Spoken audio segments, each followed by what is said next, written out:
Hello, എന്തെവിടെ? എനിക്കിവിടെ ഓണത്തിന് പരിപാടി ഉണ്ട്. ഓണത്തിന് പരിപാടി ഈ സ്റ്റുഡിയോയില്? അതെ. ഇപ്രാവശ്യം സ്റ്റുഡിയോയിൽ ആഘോഷിക്കാനാണോ? ഇല്ല, വേറെ പരിപാടിയൊന്നും ഇല്ലാത്തോണ്ട് സ്റ്റുഡിയോ. ഞാനൊരു പരിപാടി, നമുക്ക് ഇപ്രാവശ്യത്തോടെ ഒരു വെറൈറ്റി ആക്കാം. നമുക്കൊന്ന് പുറത്തൊക്കെ പോയിട്ടൊന്ന് ഓണം ആഘോഷിച്ചാലോ? എവിടെ? എന്റെ കൂടെ വന്നാൽ ഒരു അടിപൊളി സദ്യ ഉണ്ടാക്കണ ഞാൻ കാണിച്ചു തരാം. വരുന്നോ? വരാം. നമ്മളിപ്പോ എത്തിയിരിക്കുന്നത് വിനായകയിലാണ്. വിനായകയിൽ എന്തിനാ വന്നിരിക്കണേന്ന് അറിയോ? ഇല്ല, നമ്മുടെ പ്രേക്ഷകർക്ക് ഒരു വലിയ സർപ്രൈസ് കൊടുക്കാനുണ്ട്. വലിയ സദ്യ തന്നെ ഒരുക്കി കൊടുക്കാനാണ്. സദ്യ കണ്ടിട്ടുണ്ടോ? കണ്ടോണ്ട് വീട്ടിലൊക്കെ ഉണ്ടാക്കാറുണ്ട് സദ്യ. വീട്ടിലുണ്ടാക്കുന്ന പോലത്തെ സദ്യയല്ല. ഇവിടെ ഇപ്പൊ 1, 2, 10, 15 പേർക്ക് ഉണ്ടാക്കുന്നതല്ല. ഒരേ സമയത്ത് ഒരു 10,000 പേരുടെ വയറും മനസ്സും നിറയ്ക്കാൻ പറ്റിയ അടിപൊളി സദ്യയാണ് വിനായകയിൽ കൊടുക്കുന്നത്. നമുക്കൊന്ന് കണ്ടാലോ? ഒന്ന് കണ്ടാലോ? ഓക്കെ. ഈ ഓണസദ്യ എന്ന് പറയുമ്പോൾ എന്താ ഓർമ്മ? എനിക്ക് ഓർമ്മ വരുന്നത് സാമ്പാർ, അവിയല്, അച്ചാറ്, അങ്ങനെയുള്ള സംഭവം. എലിശ്ശേരി, പുളിശ്ശേരി. അതെ, ശരി. അപ്പോ ഈ ഇതൊക്കെ എങ്ങനെ ഉണ്ടാക്കണേന്ന് കണ്ടിട്ടുണ്ടോ? ഞാൻ ഈ ചില TV ചാനലിലൊക്കെ ചിലപ്പോൾ ഇങ്ങനെ കുക്കറി ഷോ അതുപോലെ സംഭവങ്ങളിലൊക്കെ കുറച്ച് പേർക്കൊക്കെ ഇങ്ങനെ ഉണ്ടാക്കില്ല, ഇങ്ങനെ ബൗളിലൊക്കെ ആ തരത്തിൽ. ഇപ്പൊ 100 പേർ. അതെ. എത്ര സ്ഥലത്ത്, അതായത് ഇപ്പൊ ഏതൊക്കെ സ്ഥലത്ത് ഉള്ള സദ്യയാണ് കണ്ടിട്ടുള്ളത്? ഞാൻ എറണാകുളം ജില്ലയിലെ സദ്യ മാത്രമേ കണ്ടിട്ടുള്ളൂ. അപ്പൊ നമ്മളിപ്പോ നിൽക്കുന്ന എവിടെയാണെന്നറിയോ? ഇല്ല, എവിടെയാ? എറണാകുളത്ത് ഒരു മുൻപന്തിയിൽ നിൽക്കുന്ന ഒരു കാറ്ററിംഗ് സെന്ററിലാണ്. ഏതാണെന്നറിയോ? ഇല്ല. ഇവിടെ നമ്മൾ ഇന്ന് കാണാൻ പോകുന്നത്, ഇപ്പൊ നേരത്തെ ആൾക്ക് പറഞ്ഞ പോലെ ഒരു 50-100 അത്ര പേർക്ക് ഉണ്ടാക്കുന്ന കണ്ടിട്ടുള്ളൂ എന്ന് പറഞ്ഞത്. ഇവിടെ ഒരേ സമയത്ത് ഒരു 10,000 പീപ്പിളുടെ 10,000 പേരുടെ മനസ്സും വയറും സന്തോഷിപ്പിക്കുന്ന സദ്യക്കൂട്ടം ഉണ്ടാക്കുന്ന സ്ഥലത്താണ്. ഓക്കെ, നമുക്കിത് തുടക്കം മുതൽ ഒടുക്കം വരെ നമുക്ക് ഇവിടുന്ന് തുടങ്ങിയാലോ? നമ്മളിപ്പോ വന്നപ്പോ കണ്ടൊക്കെ എന്തൊക്കെയാണ്?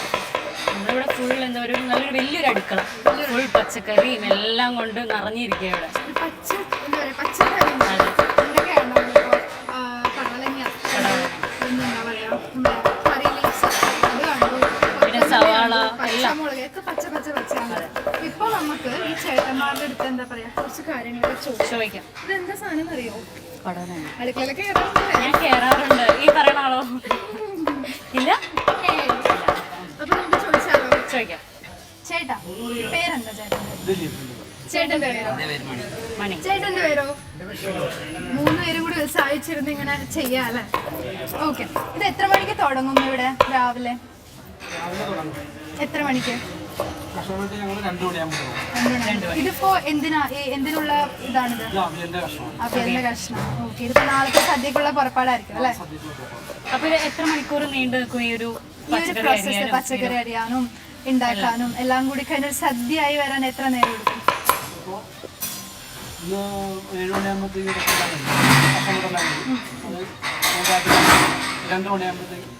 തുടങ്ങും, പാചകം തുടങ്ങും അല്ലെ?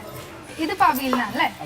അച്ചിങ്ങയോ അച്ചിങ്ങയാണ് എല്ലാം ഉണ്ട്. ഇത് മൊത്തം ഒരു അവിയൽ കൂട്ടാണ്. ഇപ്പൊ ദിലീപേട്ടാ, ഞാനിപ്പോ വന്നപ്പോ ഇല്ലേ അവിടെ ഒരു മെഷീൻ കട്ടിങ്ങിന്റെ സംഭവം കണ്ടു. അപ്പൊ നിങ്ങക്ക് ഈ സംഭവങ്ങളൊക്കെ അതിൻ്റെ അകത്തിട്ട് ചെയ്യാൻ പറ്റില്ലേ?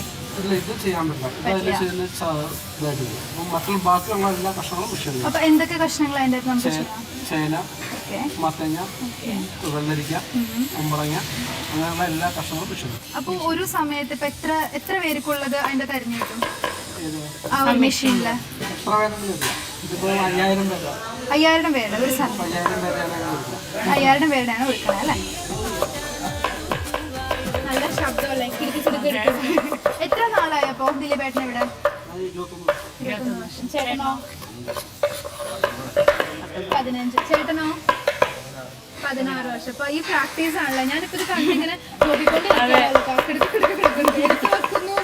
എടുത്തു വെക്കുന്നു മുറിക്കുന്നു. വിത്തിൻ സെക്കൻഡ്സ് ആണ് ഈ കാണുന്ന സംഭവം. ഞാൻ ശരിക്കും ഭയങ്കര ആണല്ലേ? ഞാൻ ശരിക്കും എന്താ പറയാ ഭയങ്കര അത്ഭുതത്തോടെ നോക്കി നിൽക്കാം. നമ്മുടെ വീട്ടില് അമ്മമാരെ കരയുന്ന നടക്കില്ല, ഇങ്ങനെ എടുത്ത് നുറുക്കി ചെയ്യും. പക്ഷെ ഇതെന്ന് പറയുന്നത് ഇവരുടെ എക്സ്പീരിയൻസ്. ചേട്ടൻ 20 വർഷമായി, 15 വർഷമായി. അപ്പൊ അതിന്റെ ഒരു ശരിക്കും എന്താ പറയാ പ്രാക്ടീസ് സത്യമായിട്ടല്ലേ? ശരിക്കും എന്ത് ഭംഗി.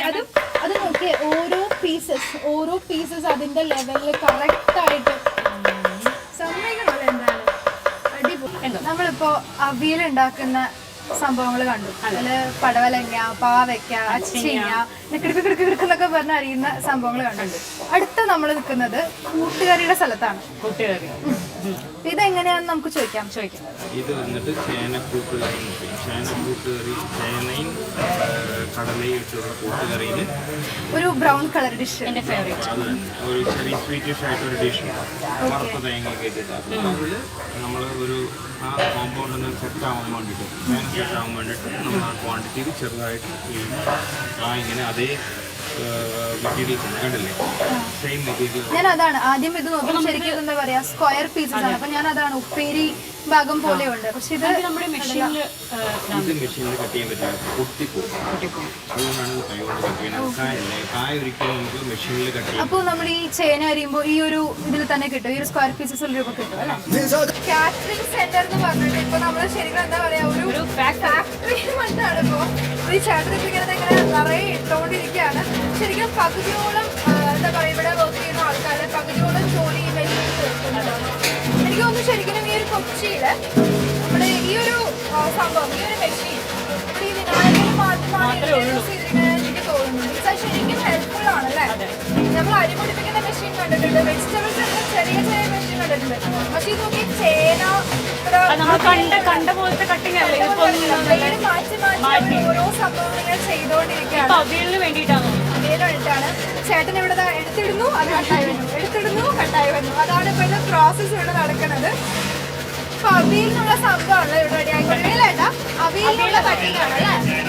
അവിയലിനുള്ള ചേനയാണ് ഇപ്പൊ കട്ടായിക്കൊണ്ടിരിക്കുന്നത്. നേരത്തെ നമ്മള് മറ്റേതാണ് കണ്ടത്, കുട്ടി ആണ് കണ്ടത്. അൽക്ക, ഞാൻ പറഞ്ഞിരുന്നു ഇന്നലെ നമ്മൾ വന്നപ്പോ തന്നെ ഇത് ഒരു ദിവസത്തെ പ്രോസസ് അല്ല, 2 ദിവസത്തെ പ്രോസസ്സാണ്. അപ്പൊ നമ്മൾക്ക് എന്റെ സൈഡിൽ ഇപ്പൊ കാണാം നല്ല ചൂടായിട്ട് ചോറ് വെന്തോണ്ടിരിക്കുകയാണ്. ഇന്നത്തെ സദ്യയുടെ പ്രിപ്പറേഷൻ. ഒരു ചേട്ടൻ ഇവിടെ നിന്ന് അരിയെടുത്തിടുന്നുണ്ട്. അവിടെ ഒരു ഇതില് ചോറായിട്ടുണ്ട്. എല്ലാം ഇവിടെ എടുത്തു, ഇവിടെ എല്ലാം സെറ്റാക്കി വെച്ചിട്ടുണ്ട്. കുറേ ഫുൾ ചോറിന്റെ സെറ്റാക്കി വെച്ചിട്ടുണ്ട്. അപ്പുറത്തെ തന്നെ പായസം ചെയ്യുന്നുണ്ട്, ഇഡ്ഡലി ഉണ്ടാക്കി വെച്ചിട്ടുണ്ട്. എല്ലാവരും ഇവിടെ ബിസിയാണ് ഇന്നത്തെ. അപ്പൊ നമ്മള് രാവിലെ നേരത്തെ കാലത്ത് ഉറക്കമൊക്കെ വെച്ച് ഇവിടെ എത്തിയിരിക്കുകയാണ്. ഞങ്ങൾ വന്നതിന് മുമ്പ് 2 മിനിറ്റ് ഓൾറെഡി കഴിഞ്ഞു. അപ്പൊ നമുക്കിനി ഞങ്ങൾ പായസത്തിന് അങ്ങോട്ടേക്ക് പോയാലോ? ചെല്ലാം.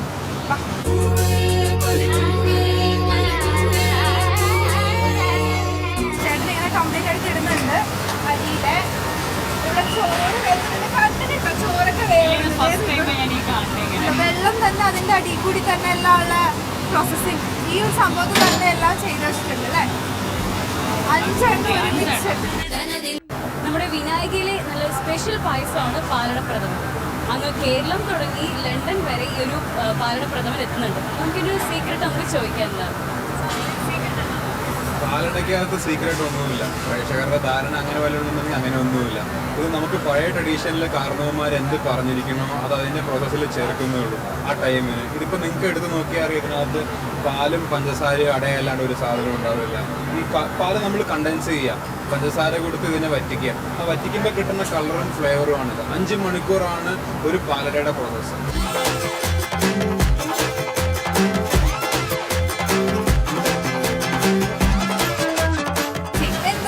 നമ്മളിപ്പോൾ വന്നു കഴിഞ്ഞ് നമ്മൾ അരിയെല്ലാം ഉണ്ടാക്കി കഴിഞ്ഞ് കണ്ടു. പിന്നെ പായസം അത് കണ്ടു, 5 തരം പായസം. ഇപ്പോൾ ഇവിടെ എന്താ നടക്കുന്നത്? എല്ലാം റെഡിയാക്കി ഇവിടെ പ്രിപ്പയർഡ് ആയി നിൽക്കുന്നുണ്ട്.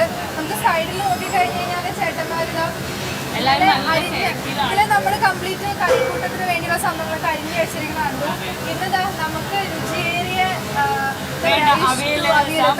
എല്ലാ സംഭവങ്ങളും എന്താ റെഡി ആയിക്കൊണ്ടിരിക്കുന്ന കാഴ്ചയാണ്. അടുത്തേക്ക് ഒട്ടും ചെല്ലാൻ പറ്റില്ല. അത് തിളച്ച ചൂടാണ്, ഭയങ്കര എന്താ പറയാ തീറ്റയൊക്കെ നല്ലൊരു എക്സ്പീരിയൻസ് ആയിട്ടുള്ള മാത്രം അത്ര ആ ഒരു ഇത്ര നാളും ഇവിടെയൊക്കെ ഇങ്ങനെ നിന്ന ആൾക്കാർക്ക് മാത്രമേ അങ്ങോട്ടേക്ക് പോകാൻ പറ്റുള്ളൂ. കാരണം നല്ല ചൂടാണ്. നമസ്കാരം. നമ്മളിപ്പോൾ നിൽക്കുന്നത് ഇവിടുത്തെ എല്ലാമായ മഹാദേവ സ്വാമിയുടെ മുന്നിലാണ്. ഇതാണ് ഞാൻ ഇത്ര നേരം പറഞ്ഞത്. എല്ലാ കൂട്ടിനും എല്ലാ കറിക്കും ഉപ്പ് മുതൽ എല്ലാം നോക്കുന്ന ആളാണ്. അന്തരാം സ്വാമിയുടെ മകനാണ്. ഇദ്ദേഹമാണ് ഇപ്പോൾ ഈ ഒരു വിനായക കാറ്ററിങ്സ് നോക്കി നടത്തുന്നത്. നമുക്ക് എന്തായാലും ഈ വിനായക കാറ്ററിങ്സിനെ കുറിച്ച് കുറച്ച് വിവരങ്ങൾ അറിയാം. സമയമില്ലാന്നറിയാം, എന്നാലും കുറച്ച് നേരം ഞങ്ങൾക്ക് വേണ്ടി തന്നതിൽ നന്ദിയുണ്ട്. എന്താണ് വിനായകനെ കുറിച്ച് ഒരു ചെറിയ ഹിസ്റ്ററി ബ്രീഫായിട്ടൊന്ന് പറയാമോ? ഇപ്പോൾ വിനായകയുടെ സ്റ്റാർട്ടിംഗ് എന്ന് പറയുമ്പോൾ 1990-91 കാലഘട്ടത്തിൽ തുടങ്ങിയ ഒരു സംരംഭമാണ് വിനായക. 1000 രൂപ പ്രതിമാസ വാടക വാങ്ങി നിരക്കിലെടുത്ത് തുടങ്ങിയ ഒരു പ്രസ്ഥാനമാണ് അത്. പിന്നെ 94-ൽ ഒരു ചെറിയ മിനി ഹാളും, 2003-ൽ AC എയർ കണ്ടീഷൻ ഓഡിറ്റോറിയം, 2004-ൽ വിനായക ഹോംസും, 2015-ൽ വിനായക ഫുഡ്സ് ആൻഡ് ബിവറേജസും വരെ വളർന്നു നിൽക്കുന്ന ഒരു സ്ഥാപനമാണ് വിനായക. ഈ അച്ഛനില്ലാന്നറിയാം, എന്നിട്ടും എങ്ങനെ ഈ ഒരു കൂട്ടായ്മയും ഈ ഒരു പങ്കാളിത്തം എങ്ങനെ വിനായക കാറ്ററിങ്സ് എങ്ങനെ കൊണ്ടുപോകാൻ പറ്റുന്നു? അച്ഛൻ ബേസിക് ആയിട്ട് ഉണ്ടാക്കിയ ഓരോ കാര്യങ്ങൾക്കും ഓരോ റൂൾസ് ഉണ്ടാക്കി വെച്ചിട്ടുണ്ട്. അതിപ്പോൾ സ്റ്റാർട്ടിങ് മുതൽ എടുക്കുകയാണെങ്കിൽ പച്ചക്കറി അരിയണ മുതൽ ഇവിടെ പാചകം ചെയ്യുന്ന വിധത്തിൽ വരെ ഓരോ റൂൾ ഉണ്ടാക്കി വെച്ചിട്ടുണ്ട്. അതേ റൂൾ അങ്ങനെ തന്നെ ഫോളോ ചെയ്തുകൊണ്ട് പോകുന്നു. അത് ആ ട്രഡീഷൻ അങ്ങനെ തന്നെ ഫോളോ ചെയ്യുന്നു. ഞാൻ വരുമായിരുന്നു, സ്ഥിരം അച്ഛൻ്റെ കൂടെ തന്നെ വരുമായിരുന്നു. പക്ഷേ എന്നെ പഠിത്തം കഴിയണമെന്ന് പറഞ്ഞ് പുള്ളി അടുപ്പിക്കില്ലായിരുന്നു എന്നെ. വളരെ ചെറിയൊരു പ്രായത്തിലാണ് താങ്കൾ ഈ ഒരു കടമ ഏറ്റെടുത്തിരിക്കുന്നത്. അതേക്കുറിച്ച് എന്താണ് പറയാനുള്ളത്? ഇല്ല, അത് അച്ഛൻ ദേഹം വിട്ട് പോയിട്ടേ ഉള്ളൂ. കൂടെ തന്നെ ആളുണ്ട്, അതുകൊണ്ട് പിന്നെ പേടിക്കാനൊന്നുമില്ല. പിന്നെ അതുപോലെ ചെറുപ്പം തൊട്ടേ നമ്മൾ വന്നുകൊണ്ടിരിക്കുന്ന സ്ഥാപനമാണ്, ഞാൻ കയറി നടന്നുകൊണ്ടിരിക്കുന്ന അടുക്കളയാണ്. അതുകൊണ്ടിട്ട് അധികം ബുദ്ധിമുട്ടൊന്നും ഇല്ലാണ്ട് ഭംഗിയായിട്ട് തന്നെ പോകും. ഓരോ കാര്യങ്ങളും അച്ഛൻ പറഞ്ഞു തന്നിട്ടുണ്ട്. അങ്ങനെ തന്നെ ഈവൻ അച്ഛനെ പോലെ തന്നെ ഞാനും തുടങ്ങിയത്. പണ്ട് ഇവിടെ ഒരു ഫംഗ്ഷന് വരികയാണെങ്കിലും മുകളിൽ സപ്ലൈക്ക് പോകും. ആ സപ്ലൈ കഴിഞ്ഞ് വന്നിട്ട് നിൽക്കുമ്പോഴേ അടുക്കളയിലേക്ക് വരുമ്പോൾ അടുപ്പിക്കില്ല തന്നെ, പൊക്കോന്ന് പറയും. നിന്റെ പഠിത്തം കഴിഞ്ഞിട്ട് നീ ഇങ്ങോട്ടേക്ക് വന്നാൽ മതി എന്ന് പറയും. നമുക്ക് ഓണത്തിന് നമുക്ക് 4 തരം 5 തരം പായസങ്ങളുണ്ടാവും. പാലട പ്രധാനമായിട്ടും, പഴം രണ്ടാമത്. കാരണം പാലടയും പഴവുമാണ് ഓണത്തിന് ഏറ്റവും പ്രധാനം. അത് കഴിഞ്ഞാൽ പിന്നെ ആൾക്കാരുടെ ഓർഡർ അനുസരിച്ച് പരിപ്പുണ്ടാവും, ഗോതമ്പുണ്ടാവും, ചിലപ്പോൾ പാൽപ്പായസം ഉണ്ടാവും. പിന്നെ അടിയന്തരങ്ങൾക്കാണെന്നുണ്ടെങ്കിൽ ശർക്കരയുടെ പായസം ഉണ്ടാക്കി കൊടുക്കും. 5-6 തരം വിവിധതരം പായസങ്ങളുണ്ട്. ഓക്കെ, അപ്പൊ നമ്മുടെ വിനായകയെ കുറിച്ച് ഇപ്പോ അറിഞ്ഞു, പറഞ്ഞു തന്നു സ്വാമി. ഇതാണ് വിനായക, ബെസ്റ്റ് ഫുഡ് എന്ന് പറയാം, വൺ ഓഫ് ദി കേരളത്തില്. എന്ത് കഴിച്ചാലും സദ്യയുടെ അത്ര ഒന്നും വരില്ല. അപ്പൊ നിങ്ങൾക്ക് കഴിക്കണമെന്നുണ്ടെങ്കിൽ എന്തായാലും വിനായകയിലേക്ക് വരും. ഞാൻ ഇപ്പോഴേ പറഞ്ഞിട്ടുണ്ട്. ഇത്രയും നേരം ഞങ്ങളുടെ ഈ ടൈം കൺസ്യൂം ചെയ്ത് തന്നതിന് വളരെ നന്ദിയുണ്ട്. തീർച്ചയായിട്ടും എന്റെയും ഞങ്ങളുടെ കുടുംബത്തിന്റെയും ഓണാശംസകൾ. ഇപ്പോ നമുക്ക് കാണാം എന്റെ പുറകിൽ, എന്റെയും നൽകിയുടെയും പുറകിൽ ഒരു ജനക്കൂട്ടം. ഇത് പേടിക്കേണ്ട, ഇത് വിനായക കാറ്ററിങ്സിലെ മൊത്തം ക്രൂ ആണ്. ഞങ്ങൾക്ക് വേണ്ടി ഒരു അല്പനേരം ഇവിടെ ബിസിയാണ്. പായസം തളിച്ചുകൊണ്ടിരിക്കുകയാണ്, മഹാദേവൻ പറയാം, പായസം തളിച്ചുകൊണ്ടിരിക്കുകയാണ്, ചോറ് വെന്തുകൊണ്ടിരിക്കുകയാണ്, ഒരു ബിസിയാണ് ഭയങ്കര. 5 മിനിറ്റ് ഞങ്ങൾക്ക് വേണ്ടി തന്നിരിക്കുകയാണ്. താങ്ക് യു സോ മച്ച് ഇതിനായിട്ട്. സോ ഞങ്ങൾക്ക് നിങ്ങൾക്ക് തരാൻ പറ്റുന്നത് സ്നേഹവും പിന്നെ ഒരു ചെറിയൊരു സർപ്രൈസ് ആണ്. നിങ്ങൾക്ക് നൽകുട്ടി നന്നായി പാടും. നമുക്കൊരു പാട്ട് കേൾക്കാം.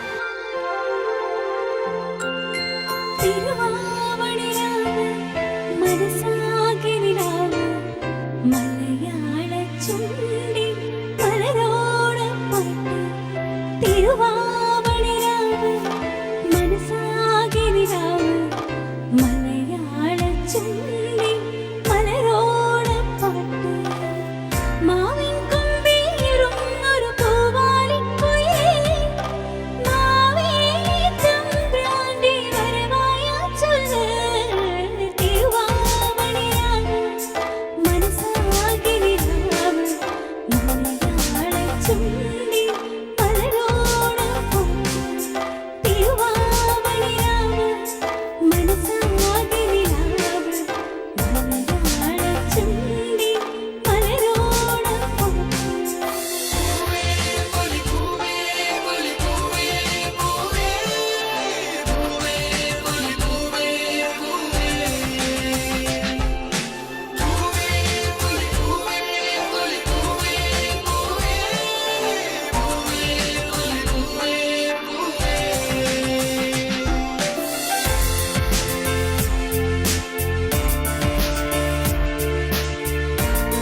കാറ്ററിംഗ് സെന്ററിന്റെ മറ്റൊരു വണ്ടി കൂടി പുറപ്പെട്ടിരിക്കുകയാണ്. അതെ. നമ്മളിവിടെ വന്നപ്പോ ഇല്ലേ രാവിലെ തുടങ്ങി നമ്മൾ ഉച്ചയ്ക്ക് തുടങ്ങി വന്നപ്പോൾ തുടങ്ങി പച്ചക്കറി ഏരിയയിലും അതുപോലെ എന്താ പറയാ അടുക്കലും ഫുൾ തിരക്കിലായിരുന്നു ആൾക്കാരെല്ലാം. സംഭവമായിരുന്നു. അവിയിലുണ്ടാക്കുന്ന മുതൽ എല്ലാ കഷ്ണങ്ങളൊക്കെ നല്ല ആ മെഷീനിലിട്ടൊക്കെ എല്ലാം ചെയ്തപ്പോഴും എല്ലാം നമ്മളോട് ഇപ്പൊ മനസ്സിലായില്ല സദ്യ ഉണ്ടാക്കുന്നത്.